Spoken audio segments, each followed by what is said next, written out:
மற்றொரு அண்மை செய்தி. திண்டிவனம் அருகே அனுமதியின்றி நாட்டு துப்பாக்கி வைத்திருந்த 3 பேர் கைது செய்யப்பட்டிருக்கின்றனர். கூடுதல் விவரங்களோடு நிகராக செய்தியாளர் கலீஃப் அப்துல்லா. வணக்கம் கலீஃப் அப்துல்லா, விவரங்கள்.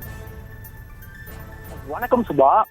விழுப்புரம் மாவட்டம் திண்டிவனம் அடுத்த கீழ்குடலூர் வனச்சரக எல்லைக்குட்பட்ட பகுதிகளில் தொடர்ச்சியாக பறவைகள் மற்றும் வனவிலங்குகள் வேட்டையாடப்படுவதாக திண்டிவனம் வனச்சரக அலுவலர் புவனேஷுக்கு ரகசிய தகவல் வந்தது.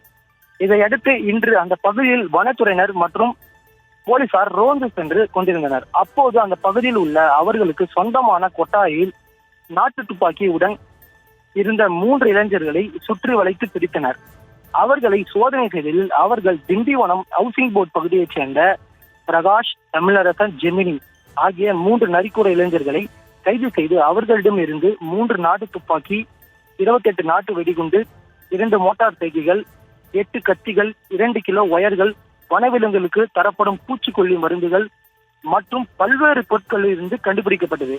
இதனையடுத்து இந்த 3 பேரையும் கைது செய்து அவர்களிடம் இருந்த பொருட்களை பறிமுதல் செய்தனர்.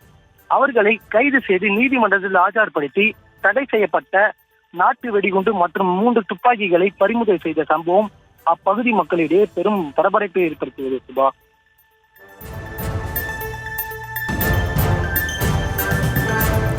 விவரங்களுக்கு நன்றி கலீஃப் அப்துல்லா. செய்திகளை உடனுக்குடனும் துல்லியமாகவும் தெரிந்து கொள்ள சப்ஸ்கிரைப் பண்ணுங்க.